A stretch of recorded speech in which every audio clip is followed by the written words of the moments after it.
एक जमाने की बात है, एक खूबसूरत सल्तनत थी जिसका नाम था माहपुर। माहपुर पहाड़ों के दामन में बसी हुई थी। उस सल्तनत के बीचों बीच एक शानदार महल था और उस महल में रहते थे एक नेक दिल बादशाह और एक मेहरबान मलका। दोनों एक दूसरे से बेपनाह मोहब्बत करते थे। राया उनसे खुश थी। सल्तनत में अमन था, खुशहाली थी, लेकिन एक चीज थी जो उनके दिल में हर वक्त एक छोटी सी कसक बनकर रहती थी। उनके घर में कोई औलाद नहीं थी। महल के कमरे बड़े थे मगर खामोश थे, झूला था मगर खाली था, और दोनों की दुआओं में बस एक ही मांग थी, एक नन्ही सी कलकारी, एक छोटा सा हाथ जो उनकी अंगली थामे। और फिर एक दिन अल्लाह ने उनकी सुन ली। महल में खुशखबरी आई कि मुल्का उम्मीद से है। पूरी माहपुर में जश्न का माहौल बन गया। लोगों ने घरों में चिराग जलाए, मिठाइयाँ बांटे और आसमान की तरफ शुक्र के हाथ उठाए। मगर खुशी के साथ साथ एक मुसीबत भी आ गई। मलका अचानक बहुत बीमार पड़ गई। शाही हकीम आए, दवाएं आए, लेकिन कोई चीज काम ना आई। बादशाह का दिल डूबने लगा। तब एक बूढ़े हकीम ने बताया कि इस सल्तनत के करीब एक घने जंगल में एक जादुई फूल उगा हुआ है, सुनहरे रंग का, रोशनी बिखेरता हुआ। और इस फूल में ऐसी शफा की ताकत है जो हर बीमारी को खत्म कर सकती है। अब उस जंगल की बात करें जिसे लोग काला बन कहते थे। ये जंगल माहपुर के बिल्कुल पीछे था, मगर कोई वहाँ जाने की हिम्मत नहीं करता था। दरख्तों की शाखें इतनी घनी थीं कि सूरज की रोशनी जमीन तक पहुंच ही नहीं पाती थी। दिन में भी अंधेरा रहता था। हवा में एक अजीब सी सरसराहट थी और परिंदे भी उस जंगल के ऊपर से उड़ना पसंद नहीं करते थे। इस जंगल के अंदर एक बूढ़ी औरत रहती थी, माद्र गोथल। उसका कद टेढ़ा था, बाल सफेद और बिखरे हुए थे, आंखें छोटी मगर बहुत तेज थीं, और उसकी आवाज में एक ऐसी गहराई थी जो सुनने वाले को अंदर से हिला देती थी। वो कोई आम बढ़िया नहीं थी, वो एक ताकतवर जादूगरनी थी, और उसके बाग में वही जादुई फूल उगा हुआ था जिसकी बात हकीम ने की थी। गोथल इस फूल को अपनी जान से ज्यादा अजीज रखती थी। हर रात वो उस फूल के पास बैठती, एक पुराना जादुई गीत गाती, और फूल की रोशनी उसके झुर्रियों भरे चेहरे को आर्जी तौर पर जवान कर देती। ये फूल उसकी ताकत का राज था, उसकी जवानी का राज था, उसकी जिंदगी का राज था। इस फूल को हर हाल में ढूंढो, हमें मलका को बचाना है।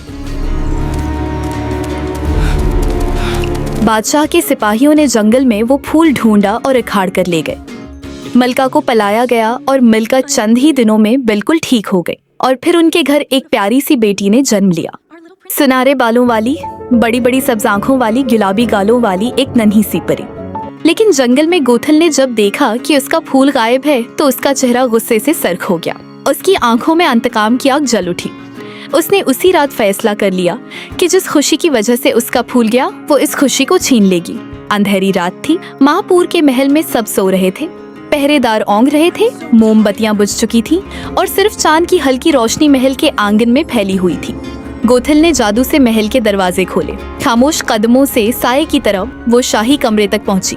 मलका गहरी नींद में थी, बादशाह सो रहे थे और उनकी नन्ही सी बेटी अपने झूले में मजे से सो रही थी। छोटी छोटी मट्ठियां बंधी हुई, होठों पर एक मासूम सी मुस्कुराहट। गोथल ने उस बच्ची को उठाया, अपनी सियाह चादर में लिपीटा और अंधेरे में गायब हो गई। सुबह हुई तो महल में कियामत आ गई। मलका की चीखें आसमान से टकराएं, मुझे मेरी बेटी हर हाल में वापस चाहिए। बादशाह ने पूरा लश्कर रवाना कर दिया। माहपुर का हर कोना छान मारा गया, मगर वो नन्ही शहजादी कहीं ना मिली। बादशाह, हमने पूरी कोशिश की लेकिन शहजादी नहीं मिली। बादशाह और मलका की आंखों में आंसू शशक हो गए, मगर दिल का दर्द कभी कम न हुआ। और इधर गोथल इस बच्ची को लेकर काले बन से भी आगे एक दौर दराज पहाड़ी इलाके में पहुंच गई, जहां कोई नहीं जाता था, जहां कोई रास्ता नहीं जाता था, जहां सिर्फ जंगल था और खामोशी थी। वहां एक बहुत ऊंचा पथरीला टावर खड़ा था। गोथल ने उस बच्ची को यहीं रख दिया और उसका नाम रखा रपंजल। रपंजल बड़ी होती गई। उस टावर के अंदर उसकी पूरी दुनिया थी, किताबें, रंग बुसियां, एक छोटी सी खिड़की, और उस खिड़की से नजर आने वाला वो लामहदूद आसमान जिसे वो घंटों तकती रहती थी। उसने दीवारों पर खूबसूरत पेंटिंग्स बना रखी थी और एक प्यारा सा गुरगट भी था जो उसका वाहिद साथी था। लेकिन रपंजल की सबसे नुमायां चीज थे उसके बाल, सुनहरे, रेशम से भी नर्म चमकदार बाल, जो इतने लंबे थे कि जब वो इन्हें खिड़की से नीचे लटकाती तो वो जमीन तक पहुंच जाते थे। इन बालों में वही जादुई ताकत थी जो कभी उस फूल में थी, शफा की ताकत, रोशनी की ताकत। और गोथल ये जानती थी।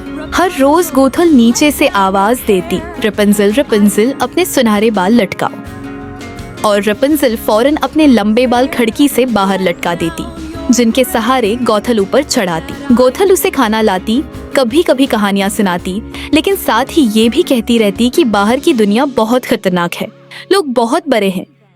बाहर की दुनिया बहुत खतरनाक है, वहाँ तुम महफूज नहीं रह सकती। ये टावर ही तुम्हारी असल जगह है, यही तुम्हारे लिए सबसे बेहतर है।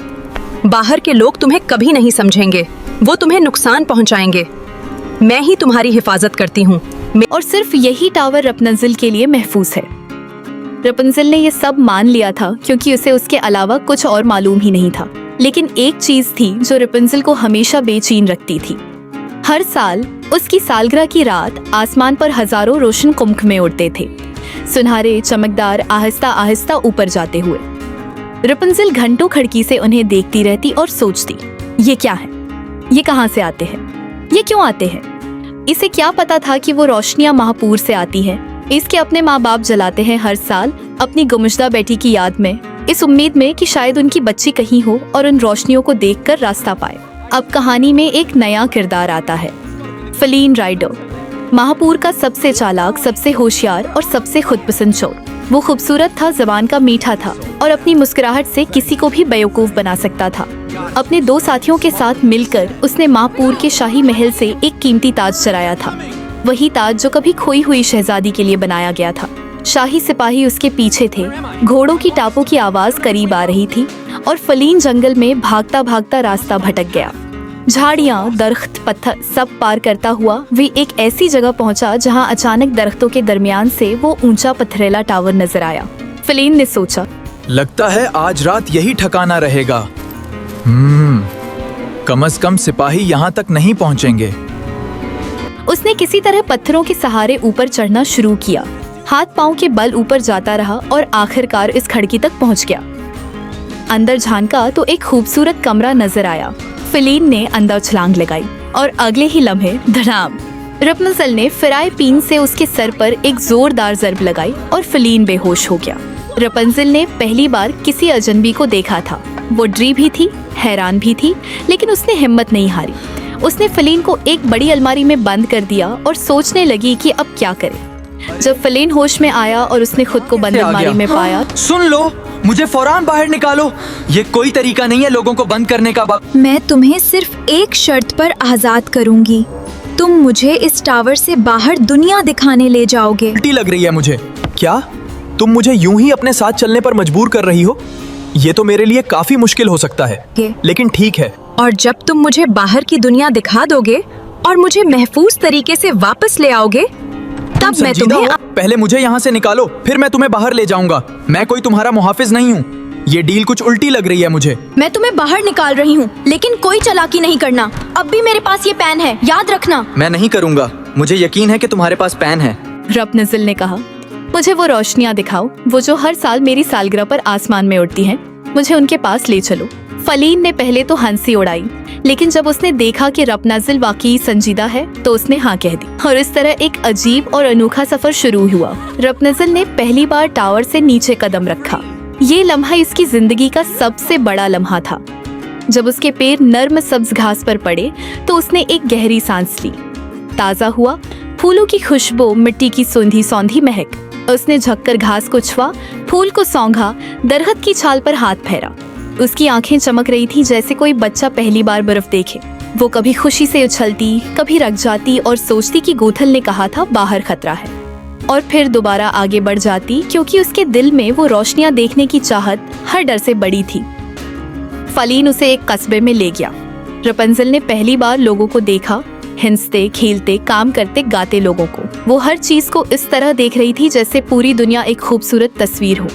कस्बे के लोगों ने उसके सुनहरे बालों को देखा, उसकी मासूम आंखों को देखा और सबने प्यार से मुस्कुराकर उसे खुशामदीद कहा। कस्बे की औरतों ने उसके बालों में फूल सजाए, बच्चों ने उसके साथ नाचा और रपुंज़ल ने उस दिन जाना कि दुनिया इतनी बुरी नहीं जितनी गोथल ने बताई थी। इस सफर में फलीन और रपुंज़ल आहिस्ता आहिस्ता एक दूसरे को पहचानने लगे। मैं बहुत बुरी बेटी हूँ। हाँ, शायद थोड़ी सी। लेकिन ये दुनिया कितनी खूबसूरत है। तुम्हारे मूड्स वाकई खतरनाक हैं। मुझे घास बहुत पसंद आई। तुम पहली इंसान हो जिसे घास देखकर इतनी खुशी हुई है। और तुम वाकई चोर हो। पेशावराना अंदाज में। हाँ, तुम्हारा असल नाम क्या है? यूजीन। यूजीन। हाँ हाँ, हंस लो। सब यही करते हैं। दोनों के दरमियान बातें होती रहीं, हंसी होती रही और आहिस्ता आहिस्ता दोनों के दिलों में एक दूसरे के लिए एक ऐसा एहसास पैदा होने लगा जिसे वो खुद भी पूरी तरह नहीं समझ पा रहे थे। और फिर आई वो रात, रपनज़िल की सालगिरह की रात। फलीन एक छोटी सी किश्ती ले आया। दोनों इस किश्ती में बैठे पानी पर आहिस्ता आहिस्ता बहते रहे और फिर आसमान पर रोशनियां उड़ने लगे। हजारों सुनहरे कुमकुमे आहिस्ता आहिस्ता ऊपर जाते हुए, आसमान को रोशन करते हुए, पानी में अपना अक्स डालते हुए रपनज़िल की आंखें भर आए। वो कभी उन रोशनियों को देखती, कभी पानी में उनके अक्स को देखती और कभी फलीन को देखती। उसके दिल में एक अजीब सी कशिश थी, एक ऐसा एहसास जो कह रहा था कि ये रोशनियां उसके लिए हैं, ये उसे बुला रही हैं, ये कहीं से आ रही हैं जो उसका अपना है। Rapunzel, Rapunzel, let down your hair to me. Rapunzel, अपने बाल नीचे फेंको। Rapunzel, तुम सुन रही हो? ये क्या मजाक है? नहीं, नहीं, वो यहाँ नहीं है। उसने मेरी बात नहीं मानी, वो बाहर चली गई। नहीं, दुनिया उसे मुझसे छीन नहीं सकती। Rapunzel, फौरन वापस आओ। नहीं, ये नहीं हो सकता। उसने कभी मेरी बात के खिलाफ कदम नहीं उठाया। वो लड़का तुम्हें सिर्फ इस्तेमाल कर रहा है। Rapunzel, मैंने तुम्हें हर खतरे से बचाया और तुमने बदले में यही किया। तुम्हें लगता है बाहर की दुनिया तुमसे मोहब्बत करेगी? वो दुनिया तुम्हें तोड़ देगी। लेकिन मैं तुम्हें ढूंढ लूंगी, चाहे कहीं भी जाना पड़े। मैजिकल। चलो, हमें अब वापस चलना चाहिए, उससे पहले माँ को पता चल जाए। तुम वाकई वापस जाना चाहती हो? मैं पहली बार टावर से बाहर आई हूँ और पहले ही मुश्किल खड़ी हो गई है। लेकिन तुम खुश हो, है ना? थोड़ा सा। तुम्हारी आंखें तो कुछ और कह रही हैं। बस थोड़ी देर और, फिर हमें वापस जाना होगा। ठीक है प्रिंसेस, मैं तुम्हें महफूज वापस। लेकिन गोथल सब देख रही थी। उसने फलीन के पुराने चोर साथियों को तलाश किया और उनसे मिलकर एक साजिश बनाई। सुन लो, तुम लोग फ्लिन के पास जाओ और जब सही मौका मिले तो रपंज़िल को ये जरूर बताना कि वो तुमसे सच में मोहब्बत नहीं करता। तुम्हारे मतलब क्या है? वो सिर्फ ताज की वजह से उसके साथ है। वो सच्चा नहीं है, झूठा है, मतलबी है। हम क्यों तुम्हारी बात माने? क्योंकि मैं वो हूँ जो उसे सबसे ज्यादा जानती हूँ और तुम लोग हकीकत देखने से डर रहे हो। रपंज़िल को ये सच जानना चाहिए ताकि वो खुद वापस मेरे पास आ जाए। हो सकता है, लेकिन अगर फ्लिन वाकई ताज के पीछे है तो? नहीं, मैंने उसकी आंखों में देखा है, वो रपंज़िल की परवाह करता है। अगर इन दोनों को एक दूसरे पर सच्चा भरोसा हुआ तो कोई गड़बड़ नहीं होगी। हाँ, और अगर वाकई सच्चा है तो रपंज़िल उसकी बात पर यकीन करेगी। लेकिन अगर लेडी इन ब्लैक की बात सच हुई तो फिर बेहतर है रपंज़िल को अभी हकीकत पता चल जाए। अरे दोस्त, कैसा है? तुम लोग यहाँ इतनी दूर से कैसे आना हुआ? बस तुमसे मिलने का दिल किया। वैसे हमें बहुत भूख भी लगी है। हाँ भाई, कुछ खाने को ले आओ, हम लंबा सफर करके आए हैं। ठीक है, तुम लोग बैठो, मैं अभी कुछ लेकर आता हूँ। उन्होंने रपंज़िल को ये बावर कराया कि फलीन ने उसे धोखा दिया है, कि वो सिर्फ ताज वापस लेने के लिए उसके साथ था, कि उसकी मोहब्बत झूठी थी। रपंज़िल का दिल टूट गया और गोथल उसे वापस टावर ले गई। टावर में पहुंचकर गोथल ने रपंज़िल के वो सुनहरे बाल, जो उसकी पहचान थे, जिनमें जादू था, जो उसकी जिंदगी का सबसे कीमती हिस्सा थे, एक ही झटके में काट दिए। रपंज़िल की आंखों से आंसू बहने लगे। वो टावर के फर्श पर बैठ गई और उसने सोचा कि शायद यही उसकी किस्मत है, उस टावर में रहना, उस टावर में मरना। लेकिन फिलिन वापस आया, न ताज के लिए, न किसी लालच के लिए, सिर्फ रपंज़िल के लिए। गोथल ने उसे रोकने की कोशिश की, उसे जख्मी कर दिया। रपंज़िल ने फिलिन को तकलीफ में देखा और उसके पास दौड़ गई। उसके आंसू फिलिन के जख्मों पर गिरे और एक मौजज़ा हुआ। रपंज़िल के आंसुओं में भी वही शिफा की ताकत थी जो उसके बालों में थी। फिलिन के जख्म भरने लगे। गोथल, जिसका सारा जादू रपंज़िल के बालों से जुड़ा था, बालों के कटने के बाद कमजोर हो चुकी थी। ये सब कभी ना होता अगर मलका अपनी लालच में मेरा जादुई फूल ना चराती। मैं अपना बदला लेने वापस आऊंगी। मैं ऐसे खत्म नहीं हो सकती, ये इंजाम नहीं है मेरा। रपंज़िल आजाद थी। रपंज़िल और फिलिन माहपुर पहुंचे। जब रपंज़िल महल के दरवाजे पर खड़ी हुई तो बादशाह और मलका की नजरें उस पर पड़ी। उन्होंने उसकी आंखों में देखा और दिल ने फौरन पहचान लिया, ये वही आंखें थीं। पूरे माहपुर में जश्न का माहौल बन गया। लोगों ने घरों में चराग जलाए, ढोल बजाए, मिठाइयाँ बांटे और आसमान पर एक बार फिर रोशनियां उड़ी, लेकिन उस बार गम की नहीं, खुशी की रोशनियां थीं। फिलिन भी बदल चुका था। उसने अपनी पुरानी जिंदगी हमेशा के लिए छोड़ दी, सीधी राह अपनाई और रिपंजल के साथ एक नई जिंदगी शुरू की। और वो सब, रिपंजल, फिलिन, बादशाह और मलका, हमेशा हमेशा खुशी से रहे।